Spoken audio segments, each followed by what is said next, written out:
everyone. Hello, our Zoom room and on Facebook Live. Welcome to our February Manitoba Book Jam. My name's Anita Dare. I'm a Winnipeg author, actor, producer, and your host. I reside in Treaty 1 territory, the traditional territory of Anishinaabe, Cree, Oji-Cree, Dakota, and Dene peoples. It is also the homeland of the Métis Nation. Tonight, we also welcome Danielle Somack. Wave, Danielle. She is an emerging teen writer taking part in Creative Manitoba's Rural Writing and Publishing Mentorship Program and will kindly provide assistance with hosting duties tonight. And speaking of kind, our thanks to McNally Robinson Booksellers, which has generously provided a $25 gift certificate, which we will draw for at the end of tonight's program from our Zoom audience attendees. Thanks also to the Manitoba government and its Safe at Home program. A Safe at Home grant means we're able to offer a small honorarium to each of the artists presenting tonight. We are here to celebrate Manitoba books and authors and a Manitoba musician. And tonight we feature works of nonfiction. Our authors are, oh, you know what, just wave as I say your name. So if anybody doesn't know you, David Elias, Jenny Heijun Wills, and I know I didn't pronounce that right, but I'm trying. Barbara Lange, Allan Levine, David Alexander Robertson, I notice, Daria, Salamon, and Rob Krause, and our musical guest, Cory Wojcik. Here you are. This will be a fast-paced hour, so hold on to your hats and a favorite beverage. And let us begin. All right, David Elias is the author of 7 books. Most recently, The Truth About the Barn, A Voyage of Discovery and Contemplation. His work has been nominated for numerous awards, including the McNally Robinson Book of the Year, the Amazon First Novel Award, and the Journey Prize. His short stories, novel excerpts, and poetry have appeared in literary magazines and anthologies across the country. And in addition to writing, he spends his time as a mentor, creative writing instructor, and editor. He lives in Winnipeg. David will read from The Truth About the Barn. Please welcome David Elias. Thanks, Anita, and thanks for this opportunity. It's good to be here. I'm going to read from a chapter called Good Barn Hunting. It begins with an epigraph, as each chapter does. And this one has a quote from the Greek poet Hesiod, who sounds a little bit like hayseed, which would go perfectly, but it's actually Hesiod. And his quote is, "Do not let a flattering woman coax and wheedle and deceive you. She is after your barn." And this section is called Barn Boulevardier. Whenever I find myself in the presence of a farmer eager to relate the many points of interest regarding the barn I've asked him to show me, I listen politely, biding my time, until I can get up the nerve to ask the question that abruptly alters his expression and gives him reason to second guess my motivation. It's not that I'm ungrateful for so much information, but what I really want most is the chance to experience the place. And so there inevitably comes that awkward moment when I pose the question, "Would you mind?" I utter with all the affability I can muster, "If I had a moment alone with your barn." Awkward silence. But it's that intimacy I'm after. Those quiet moments that can't be shared with anyone else. For me, there is something about being alone in a barn with a barn. One of my favorite pastimes is driving out into the countryside on a bright summer day to look for a barn to explore. There are an awful lot of them, and whether I'm on a country road in Manitoba or Ohio, it's never very long before I come across an interesting one. It may be some distinctive feature that catches my eye, such as a particularly prominent cupola, an unusual addition being added, or one that boasts an unusual configuration of granaries and silos. That one turned out to be a former brewery and winery that was run by monks. I turn into the yard hoping that the owner will make him or herself available so I can learn more about the barn. There's always some interesting detail of its construction or the history of its use or the disasters that it has invariably survived. There's a good chance one or more large dogs will greet my entrance into such a yard, with loud barks and much running about the vehicle. In such cases, I generally like to wait until the owner appears before I get out of the car. The dogs are invariably friendly and merely curious about my visit, but there's always that one chance. Sometimes no one's at home, or if there is, they're not coming out to greet me, in which case I turn the car around and head back out of the yard. It seems too much of an invasion of privacy to go gawking around in a situation like that. Sometimes I do get to go to the door and knock, and on one such occasion, my knocking brought two enormous dogs to the screen door, barking in a very loud and aggressive manner, which set me on my heels, and about to retreat to the car when a middle-aged woman came to the door and asked, rather suspiciously, what I wanted. I rather sheepishly replied that I had come to see her barn. She immediately changed her demeanor and brightened up. By all means, she replied, go and have a look. Take as long as you like. I was glad to see that the dogs were going to remain with her. I made my way to the barn and discovered that it was completely open at one end as part of a wall had been removed. There was plenty of light, and I became fascinated with the construction of the barn, which consisted of narrow boards laid flat, one on top of each other, rather than edge to edge. It was then that I saw the woman had decided to release the hounds, which were now in a dead run and headed straight toward me.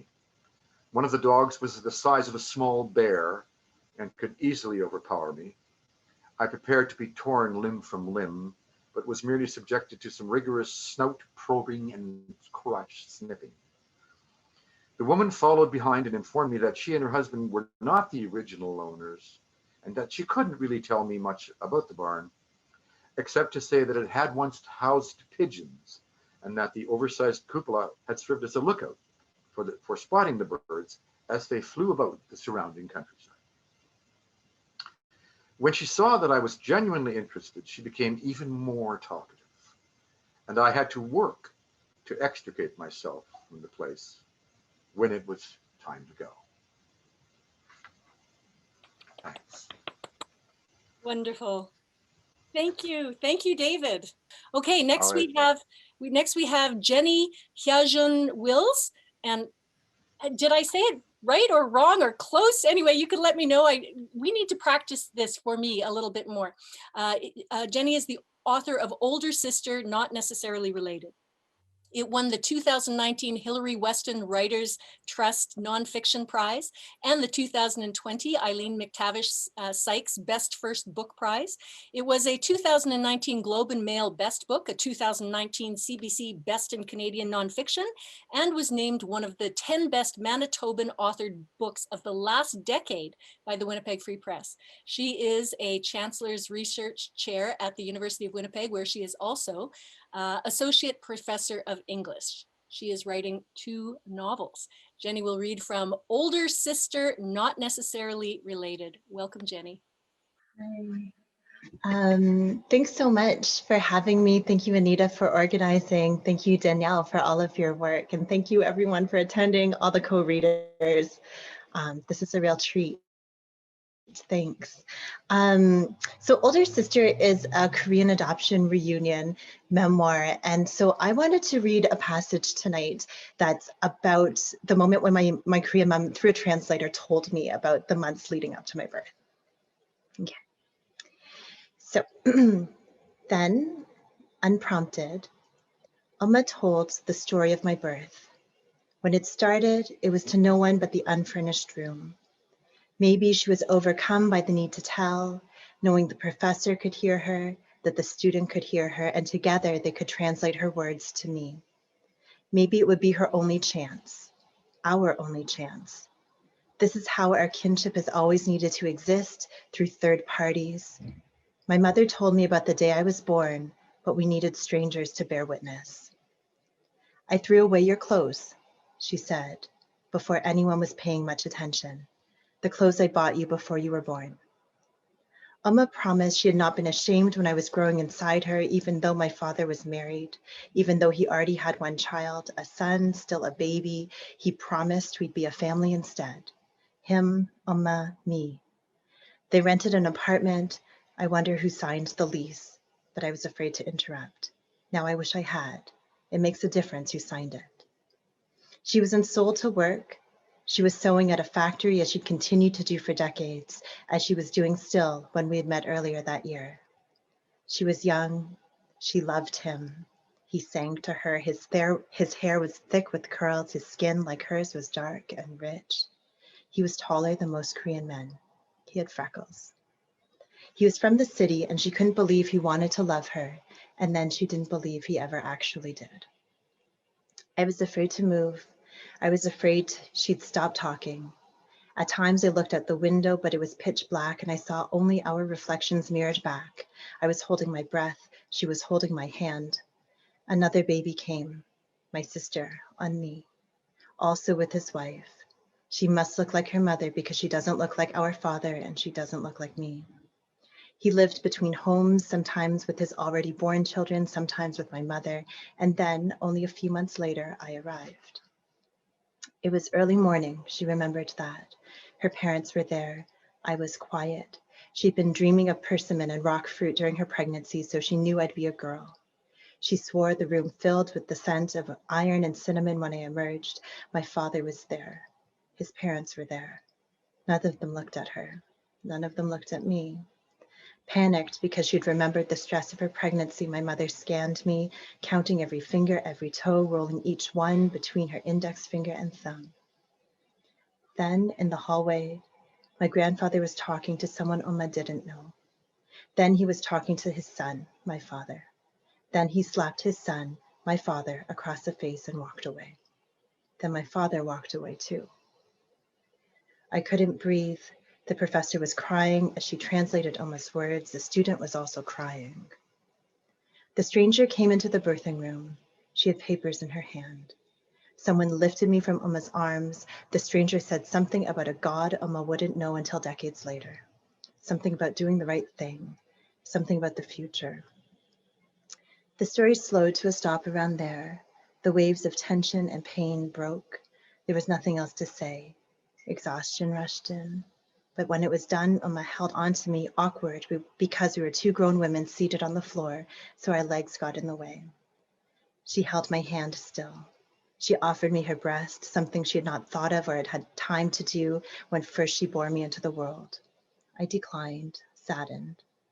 Most of what had been told didn't register in the moment. It would come back to me in memory later, because early on, something my mother said triggered 3 words that repeated, blood pulse and thunder in my head. Louder than my history and my mother's life, secrets unfurling, spread out immodestly in front of strangers. Louder than the still raging ocean, water breaking hard, then pressure, then pain that could split a woman in two, then quiet awe at what had just happened. That night I cried in front of my mother at last. When she stopped speaking and the room vibrated, those 3 words fell from my mouth over and over. The only thing I'd say in response to her telling, "You wanted me." Thanks.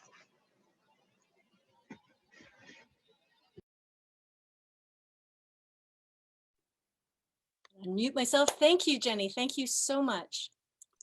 All right. That was awesome. Barbara Lange grew up in a railway family in England. Her father was a conductor for British Railways. After Winnipeg became her new home, she married a Canadian National Railway employee from the Transcona shops. As she and her husband, Larry Lange, traveled on Canada's ribbons of steel, they heard many stories. Barbara decided to help preserve a slice of Canada's railway history. With the help of 30 other Canadian authors, she published her first book, Through the Window of a Train. Her interest in all things railway increased, and she soon found herself working on a second book. Memories of the Moonlight Special and Grand Beach Train Era captures the flavor of the first half of the 20th century, when trains transported people to beaches on the east side of Lake Winnipeg, and passengers felt part of one big family. Barbara will read from Memories of the Moonlight Special and Grand Beach Train Era. Welcome, Barbara Lange. Thank you, Nita. Hi, everybody. It's amazing to be here. I don't know if I can speak after that very powerful reading just now, but I'll do my best. That was awesome. Yes, this story is one of 60 that are contained within the Memories of the Moonlight special. And just to kind of give it a little bit of authenticity, as editor and author, I included a small explanation at the beginning of every story. So this one's called Music and the Moonlight Special, and this is what I added to it as an explanation. Carol Mazur acted as intermediary between her mother, Nell Mazur, age 94, and myself to relay memories of Grand Beach and the time Wally Myers and his orchestra played in the dancing pavilion. Wally was born in 1914 in Canada to a Ukrainian mother and a Polish father, and grew up in Winnipeg's North End. As a boy, he took lessons on an old Stradivarius violin. As an adult with a natural musical ability, he learned to play the piano, organ, accordion, trumpet, and trombone. His parents' social circle was full of friends from the old country, and one girl in particular, Nell, caught Wally's eye. The dances at Grand Beach, touted far and wide, were enjoyed by the local communities and city crowds alike. Many of the revelers of this era were descendants of parents and grandparents who had met the love of their life at Grand Beach. The words, "Let's take the Moonlight Special," had stirred hearts young and old for decades. The Canadian National Railway added extra trains on a daily basis as needed to transport passengers to its money-making summer location. CNR contracted the day-to-day management of Grand Beach and amenities to the Canada Railway News Company.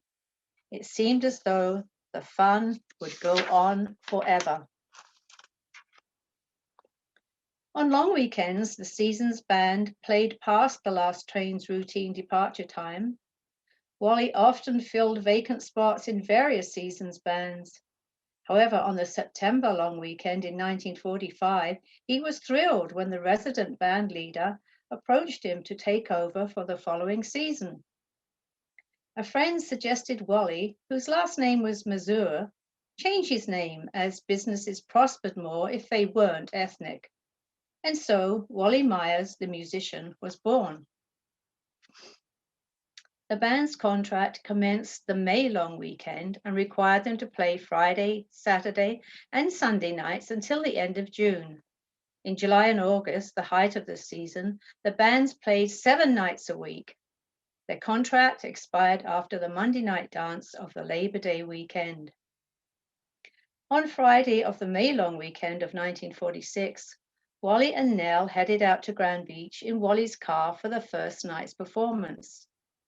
The other band members and their mates drove up in their own vehicles. Nell remembered it took a long time to travel, even with good weather, but when it rained, the dirt road turned to muck. Little did Wally Myers know, as he and his orchestra entertained the crowds at Grand Beach with hits like 12th Street Rag, that they would make history as the last of a string of bands to play in the beloved dancing pavilion. On Monday of the Labor Day weekend in 1950, Wally and Nell and other band members were in the Grand Beach Hotel when someone came yelling that the dance hall was on fire. "You'd better hurry if you want to save your instruments and music," urged the messenger. Later, Wally hugged his music close to his chest as he and Nell stood helplessly among the crowd while authorities tried to put the fire out. Despite all efforts, the dance hall burnt to the ground. It was never rebuilt. As the last Moonlight Special train slowly pulled out of Grand Beach train later that night, past Pine and Poplar, perhaps the whistle moaned long and low, as if to mourn its last waltz with the dancing pavilion. Thank you. Wonderful. Thank you, Barbara. Oh, how I would have loved to experience that era. I mean, there's lots of things I like about the era that we live in now. Well, maybe not right now. Pandemic I can do without. But boy, I'd sure love to visit. All right. Well, we're just coming up on halftime and we're getting ready for Cory to play. But before we do, I just want to mention again, Jenny is going to have to slip away. So at some point in the next half hour, don't worry about it. But I just want to make sure if anybody wants to unmute now and just hoot and holler for Jenny, because she won't be included in all the hoot and hollering at the end that we do. So you're welcome. So Jenny, is amazing having you here. And I just wanted to mention that before we move on. Thank you again, everybody, for being here. It is such a treat to be able to celebrate our Manitoba artists. We have such a wealth of talent here in our province. And I'm so thrilled that we have each of our guests here tonight. So let us now consider this about the halfway mark, thereabouts. Cory Wojcik. Did I pronounce your name right? Because now I think I'm pronouncing everybody's names wrong. Okay, Cory is an actor, writer, director, and musician born and raised in Winnipeg. As an actor, he can be seen in the movies Night Hunter, Breakthrough, and A Dog's Purpose, as well as the upcoming season of Burden of Truth on Now. On stage, he has worked with the Royal Manitoba Theatre Centre, Prairie Theatre Exchange, Rainbow Stage, Manitoba Theatre for Young People, and the Winnipeg Jewish Theatre. He has written plays for the Winnipeg Fringe Festival, including such hits as Joe Job and Mixtapes from My Mom.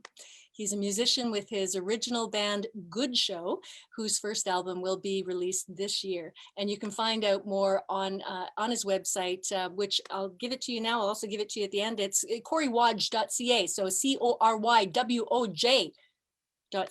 Welcome, Cory. Hi.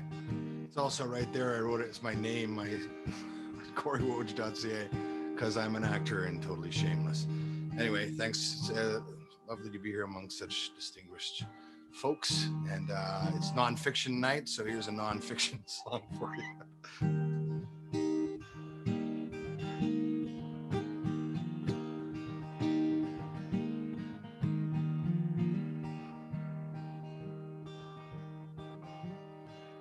You never think it's over. There's always more to do. Who can guess the order? And then you're through. You're so busy with the night,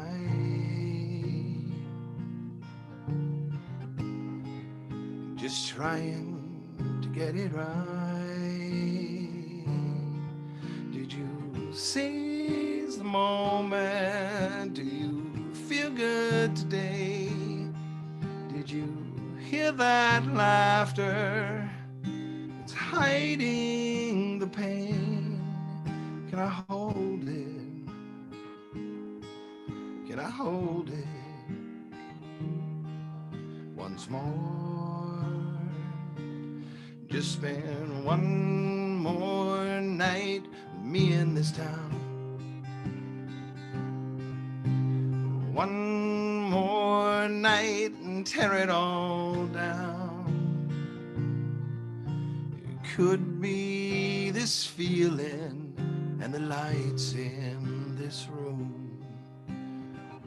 One more night, we'll go home soon. Somehow no one told you these are the days. It always seems so golden, and then it fades away. That look in your eyes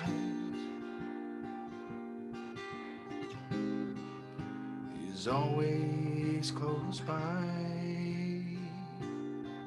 Did you hear the thunder amongst all the rain?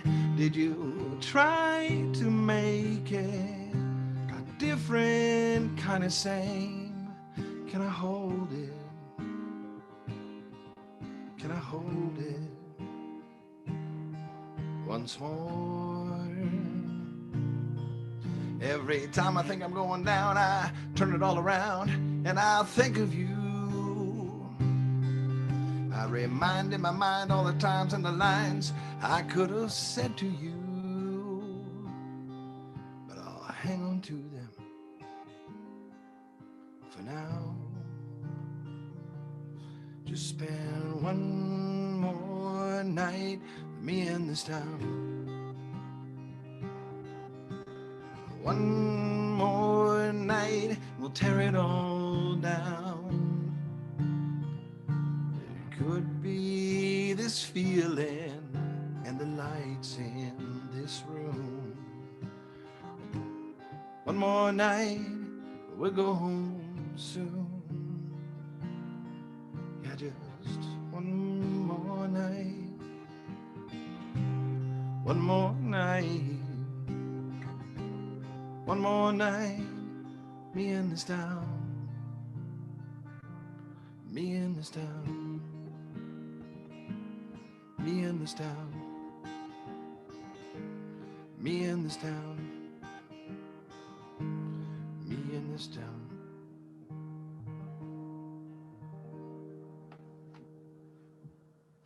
All right. Should I do another one, or do you want to? Is that good? What? Ooh, you could do another one if you want to. I mean, we've got time and we'd love to hear it. That was beautiful. Okay, I'll mute. Thanks. You know what's funny about that last song? I'll tell you. Whatever. I wrote it before the pandemic, but that song's actually, the last song I played was actually about theater. It's the first time I've actually sung it when there is no theater. Kind of hit me for reals that time. One more night with me in this town. That's all I want. Anyway, don't mean to get too, whatever, sad. You drive me insane. I can't complain. You'd say the same about me. You know the beat. I can't compete. You always dance more freely. I know how to say go. You know how to stay. What kind of mess are we living in? One I don't feel like cleaning. We're just two kids who met, who tried their best. Now with two kids, you know the rest. Yeah, with two kids, you know the rest. I do, I do, I do. Right, I do, I do, I do. You know the rest.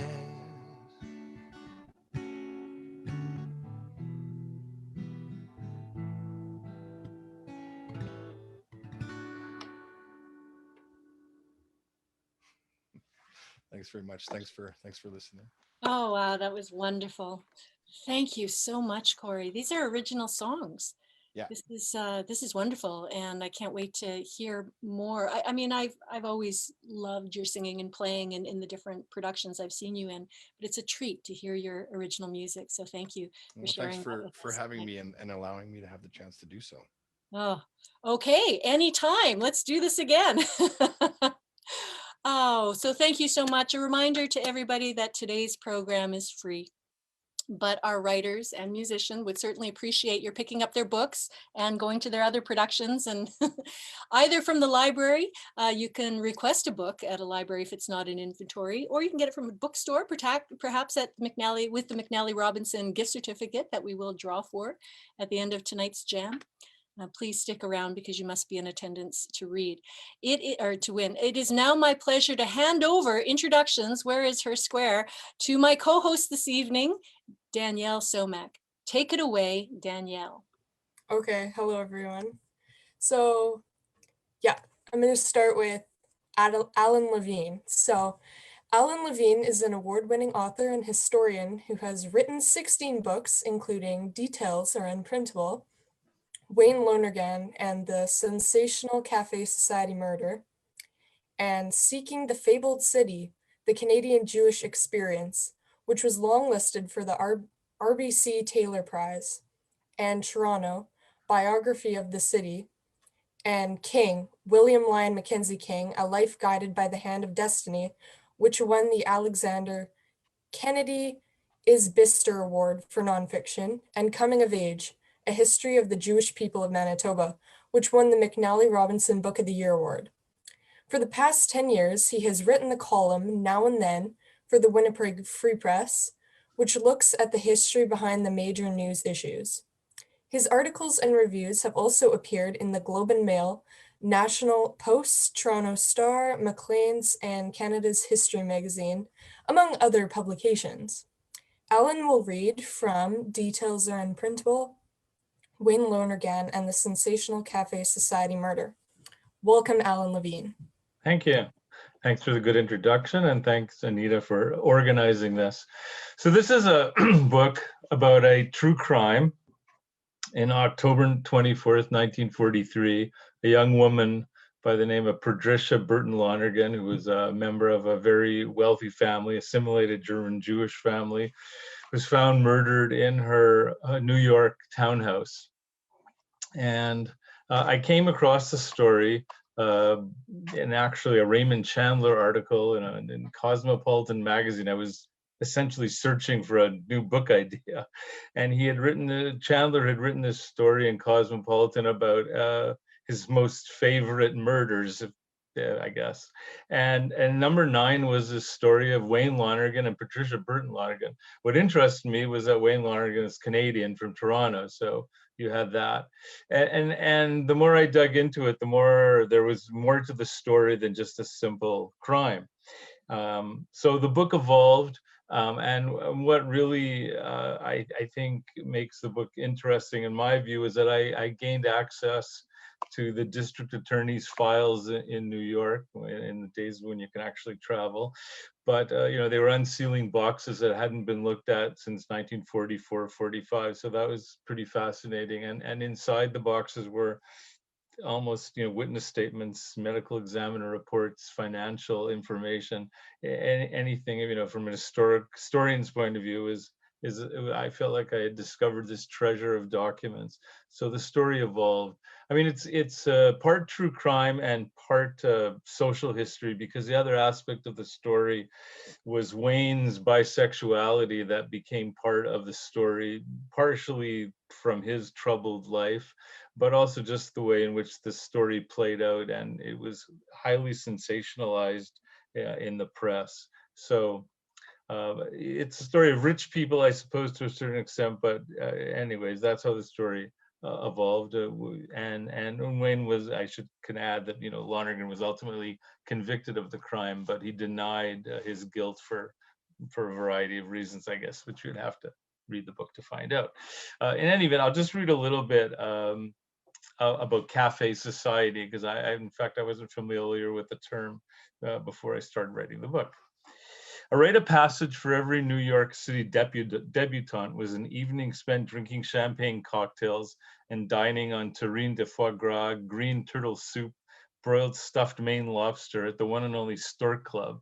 The swanky Stork on East 53rd Street, less than a half a block from Fifth Avenue, as well as its chief competitors, the El Morocco on East 54th near 3rd, Elmo's it was called, and the 21 Club, the only club that still exists, although it's soon going to be closing, on West 52nd Street between 5th and 6th Avenues, represented the glamour and hedonistic excesses of the city's so-called cafe society.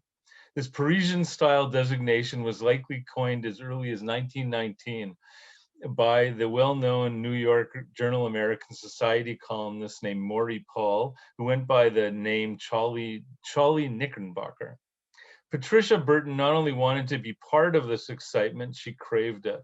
She was what Walter Winchell, the famous syndicated society columnist, who was a regular fixture at table 50 at the Stork, called the wannabe celebutante, a term he invented in April 1939 to describe the Canadian-born socialite Brenda Fraser, a beautiful, quote, poor little rich girl who was famous for being famous. She was the Paris Hilton or Kim Kardashian of her day.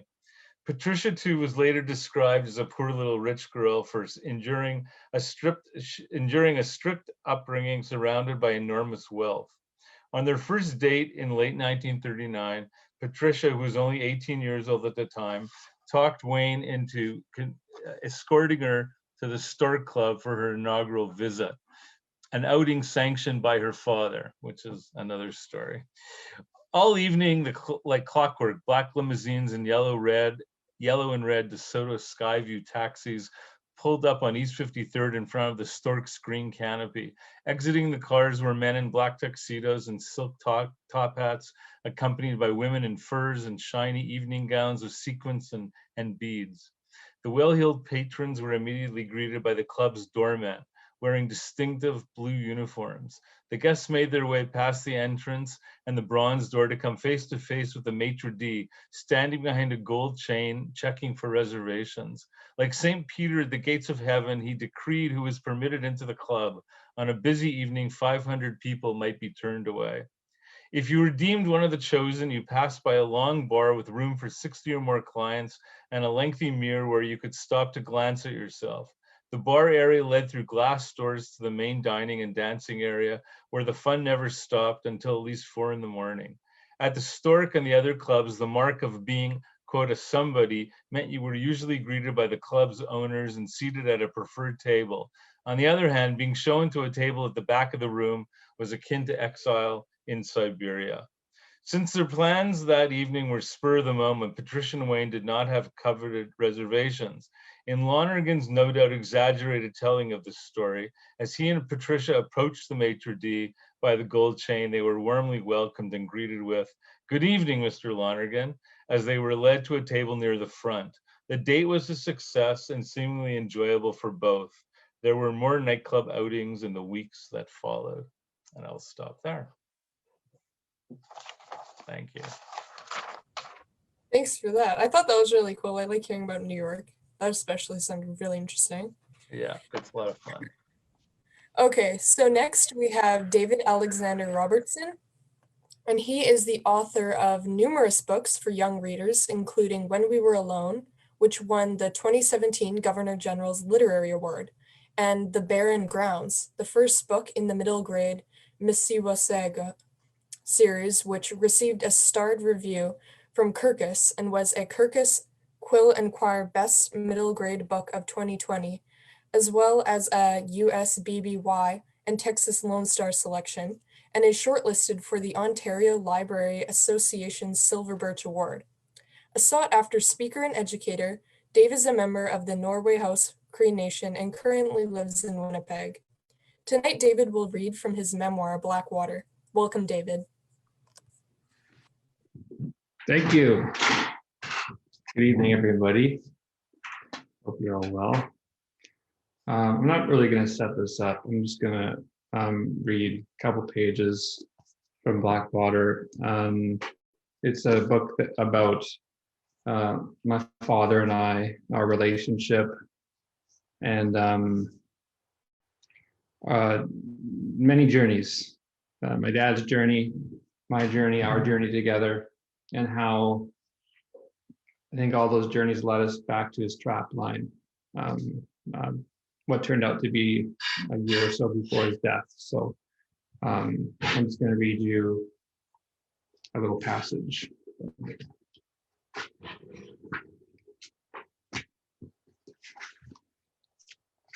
And I'm getting a little older, so I have to take my glasses off to read. My wife pointed this out to me the other day. Memories are footprints in the sand. They're defined one moment, but gone the next. The tide has reached out and pulled them away. You're left with impressions that you desperately try to keep. Some you can. Playing in a carport, awash in green light. I look at the cracked concrete, at my clothing, my skin, my hands. I look up, see the green polycarbonate roofing. Some you cannot. I remember my childhood this way, in moments, not memories. I'm sitting in the carport. I'm running away from my bedroom, towards the living room, towards Mom. I'm getting my face painted like a clown's. A red-haired girl behind me, her face already painted. I'm wearing a beige shirt with burgundy sleeves, and she's got a green shirt with yellow lettering. I don't have glasses yet. She does. We're in a field. We drink that orange liquid sugar from McDonald's. I'm placing an injured bird into a shoebox and bringing it to a woman with glasses and short hair. I'm hoping that it will live. My childhood is this way. I carry it with me in moments, not memories. I remember my time with Dad this way from 2002 onwards. He retired that year as executive director of the Manitoba First Nations Education Resource Center. My friend Nicole recently found a photo album from his retirement party. It was attended by colleagues, politicians, mostly family, cousins, a lot of cousins, his siblings, me and my brothers, Mom. I flipped through the album several times, but kept coming back to two things. I look thin and awkward, and I'm wearing a suit with an undefinable color. If pressed, I'd describe it as olive green. If the color wasn't bad enough, it's 2 sizes too big. It makes me look like a kid, like I'd snuck into Dad's closet and put on an old suit of his to play to dress up, pretend to be him. I look at the pictures and shake my head, chuckling at my 25-year-old self. I look at pictures of Dad. He was 67 at the time, but he looks younger than that. He looks young and he's gained weight since the health scare in 2001. This won't last. Year after year, because he's missing his large intestine, he's gotten thinner. There are times when I catch myself staring at him, making comparisons between him at that moment and the other dads I've stared at. I can't change the past. Dad's right about that. But I jealously want more time with him because I know, however gradually it's happening, he's slipping away from me. I've tried to push through my uncertain faith and pray for the most ridiculous things, for a large intestine to manifest itself within his body so that he can eat properly again, retain nutrients.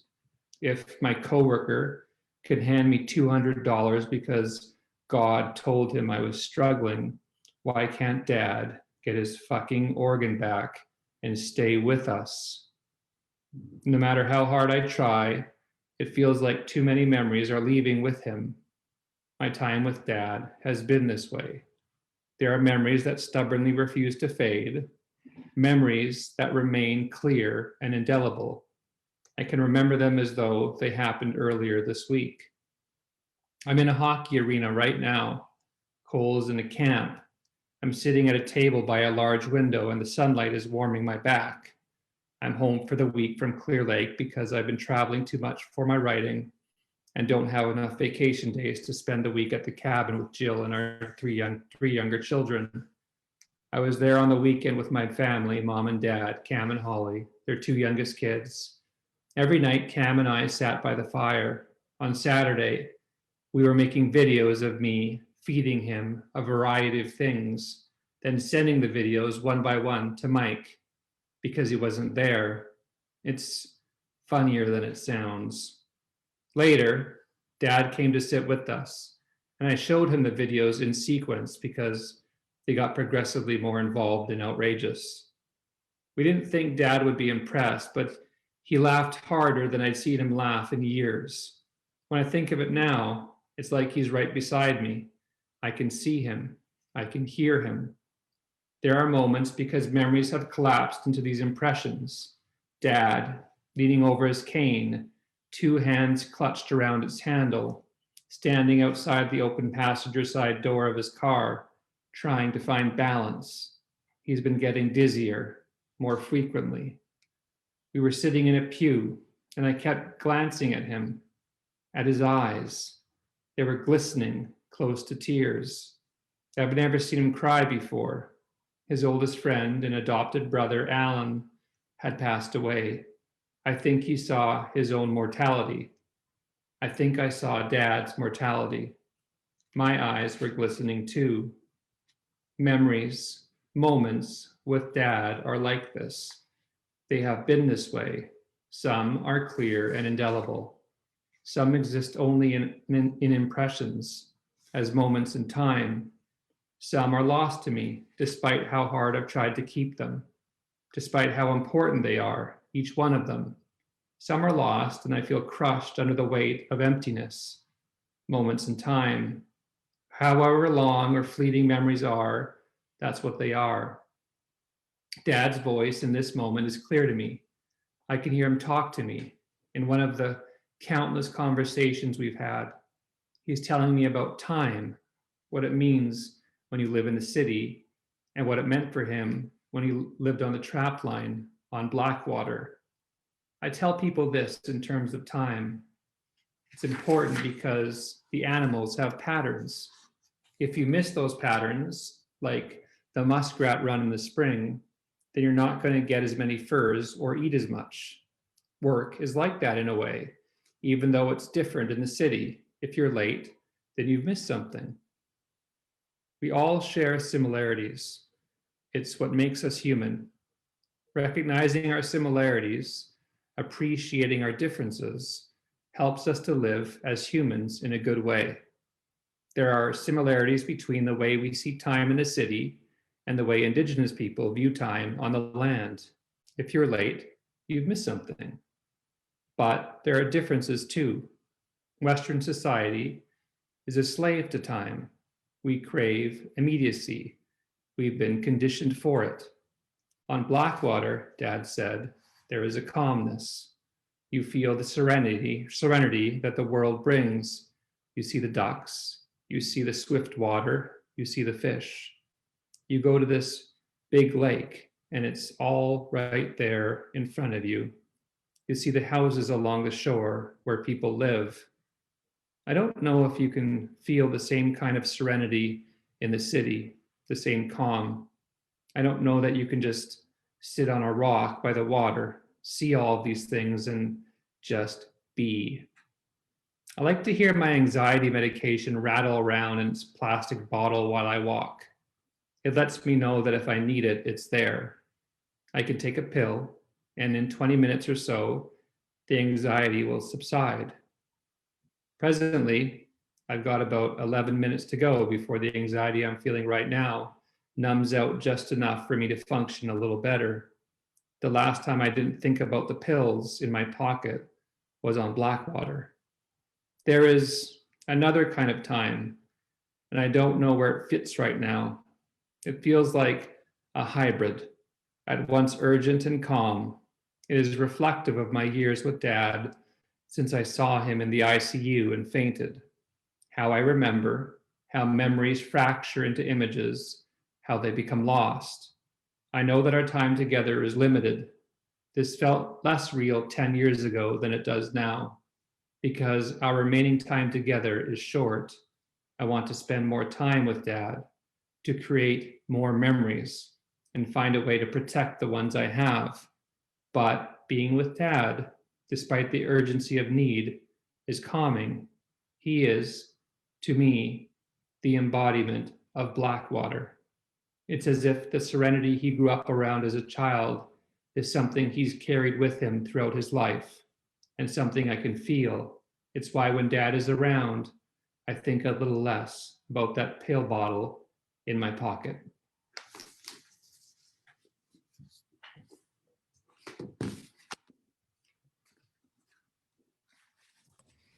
Wow, okay. I don't know how I'm gonna carry on after that because I found that was like very moving. So, but now I'm gonna have to introduce Daria, Salamon, and Rob Krause. So, Daria Salamon is the best-selling and award-winning author of the novel The Prairie Bridesmaid and the memoir Don't Try This at Home, One Family's Misadventures Around the World. Her work has appeared in the New York Times, Washington Post, and Today's Parent.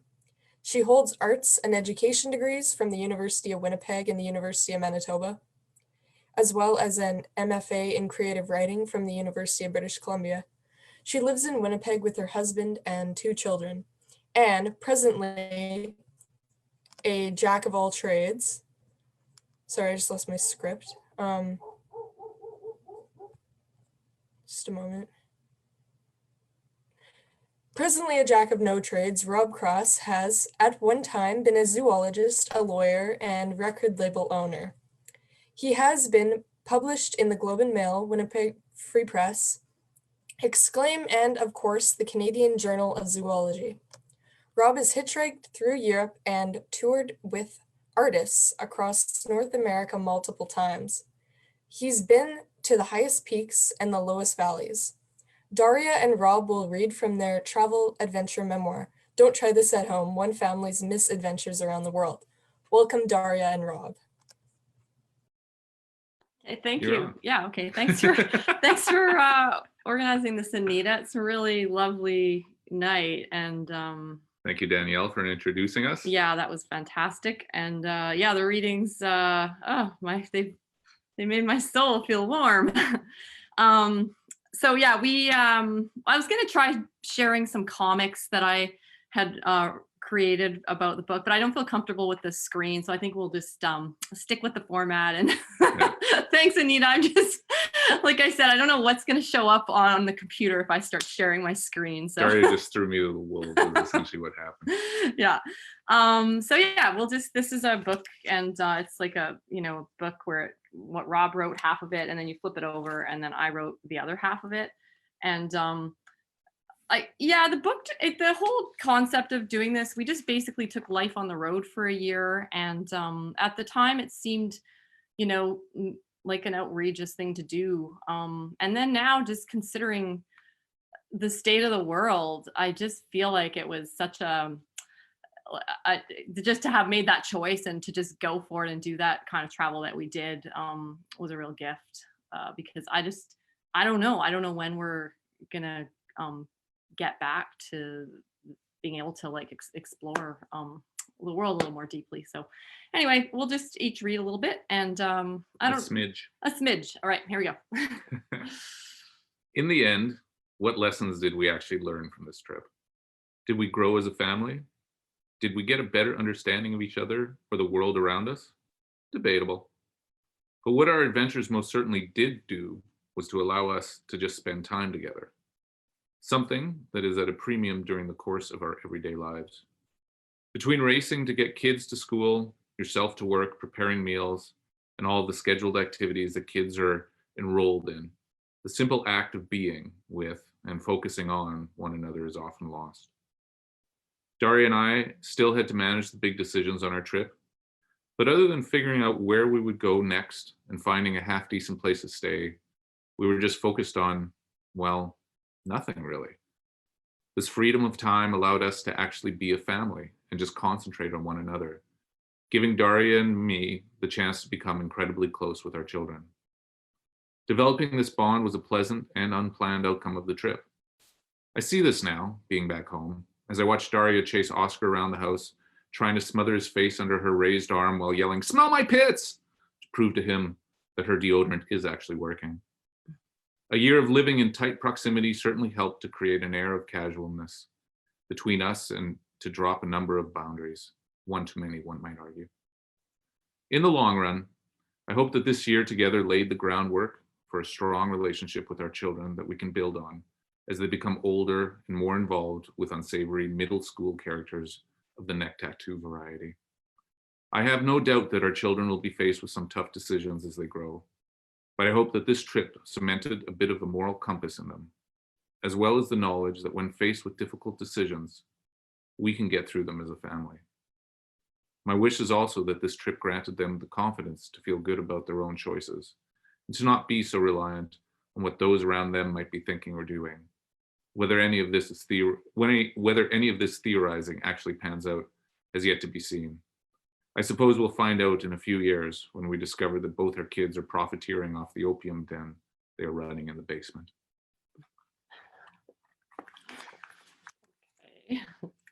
Okay, unlike David, I have to put my glasses on to read. Okay, so I have to turn the book around. That's right. And Find your inner find my peace. inner peace here. Yeah. Okay. And you could maybe while I read, you could share a few comics. What do you think? Rob, I'm going to read. Like and Ziggy and Garfield, or? Well, no, the ones. Oh, right. Yeah, I'm going to read. And then Rob, maybe we'll see if he can share the screen a bit. Do you want to try it? I'll give it a shot. Okay. As more time passes and we've slowly pulled back into our old life, no longer in survival mode, I can finally start to think about what some of those experiences meant and begin to understand how they have impacted us. Our instinct as humans is to find meaning in our encounters. I think back to it's been a while since I've been there. How do you say this place? Waitomo glowworm caves that we visited the first few days of our trip, back when we were still so clean and full of fresh anticipation. As our boat glided through the glassy waters of the damp cave, millions of stringy worms suspended from rock above our heads emitted the tiniest bluish green glow. Emitted the tiniest bluish green light. The glow of one worm would have easily been missed, but together the effect of those millions of little lights was magical. We felt like we had encountered a secret universe. This journey was a collection of a million moments that were inspiring, heartbreaking, boring, frustrating, ugly, and happy. Individually, many of those moments might not stand out or offer much meaning, but cumulatively, they have created our secret universe. They have become part of who I am and who we are as a family. They will forever connect us to one another and to the world. The night we flew back home, the night before we flew back home, we sat in a dimly lit restaurant in Bogota, Colombia, eating burgers and drinking beers and Coke. We clinked our thick glasses together to our last night. That was it. This crazy adventure was officially drawing to a close. We were all sort of speechless because it's hard to know what to say in a moment like that. I know that being away and traveling the way we did for a year was making us all miss and appreciate home that much more. We knew that something rare and special, maybe even once in a lifetime, was coming to an end. I was ready to go home, and yet I never ever wanted this year of traveling with my family to end. How do you put that into words? Wow, you guys. Yay! I really, Rob, I have to say, I really appreciated the low-tech approach that was to show in the comments. SCTV 3D House of Pancakes approach. It was brilliant. I loved it. Oh, you guys, what an evening. I have been in tears and laughing and blown away by just the beautiful imagery and the stunning prose. Oh my goodness, thank you so much. But all good things must come to a finish, at least for now. It has been a year. The pandemic has been hard on all of us. In the book industry, launches have been canceled, and during our shutdowns, access to new books in bookstores and libraries has been difficult, if not non-existent. And theater, we all miss theater. If you appreciated what our authors shared with you this evening, hop over to a bookstore in person or order over the phone or online. If you're in Winnipeg, please consider purchasing through McNally Robinson Booksellers, which has always been the greatest support to our Manitoba authors. And if you enjoyed our musical guest, and I know you did, you can find out more information about Cory Wojcik and his Good Show Band at corywoj.ca, and just look at his square. You can see it written right there, CORYWOJ.ca. But let's do our draw. Feel free to stick around after we're finished. When we're finished our little closing remarks here and everything else, I will turn off the Facebook Live. Facebook Live folk, we appreciate you. Thank you for being here. I think that we had a problem with some people getting into the room with Gmail. I'm not sure, but we discovered there may have been an issue. So thank you, those who were able to join us on Facebook Live. All right, we are going to do our draw. And as you can see here, I've got just a fancy, no, you can't see here because I forgot to share screen. I'm going to share screen, and then you're going to see here that I have, yeah, just, you can see it now. Okay, I've got just a web page that's a random name picker. So you have to be in the room in order to win this gift certificate. So just be prepared to unmute and shout out, yes, yes, I'm here. Don't give it to anybody else. So do that. Okay, so I'm going to hit the clicker. Ooh, drum roll. Who's it going to be? Oh, did I just wreck something here? No. Hildy Froze Thiessen, one of our late registered. Hildy, are you here? I know you registered quite late and you're in Ontario. So I don't know if you're here. Let me just see in participants. I can't even get back here. Okay, well, I don't think Hildy is here. Perfect. Let me just go through. I can send Hildy an email and let her know. She's not here. She's got to be in the room, unfortunately. Oh, you got to be in the room. Okay, sorry. Got to be in the room. That's our fancy little thing here. So we're going to do it again. It's just like a social. Yeah. All right, fair It's enough. just like that. Go get some Koopa Saw, quick. I've got that downstairs. Okay, so next we have the winner is Scott. Scott, I hope you were here. Scott, are you still here? We are here. Excellent. Congratulations, Scott. I'll get in touch with you later. McNally Robinson has, are you in Winnipeg? Yes. Okay, so you can either get an in-person gift certificate or they can give you electronic code and you can just order online, whatever you like. So congratulations on winning this month's gift certificate, and thank you again to McNally Robinson for providing that. Thank you very much. And yeah, we have lots of books on our list now. Yes, oh, tell me about it. These are all brilliant books. I love them so much, and I love all of you guys for being here and sharing your work. Before we turn off our Facebook Live, folks, I just want to say thank you to everybody for being here. Our next and final Safe at Home Book Jam will be March 18th, 1 month from today. So stay safe, and we will see you next month. And bye-bye, Facebook. Everybody say goodbye. Bye, Facebook.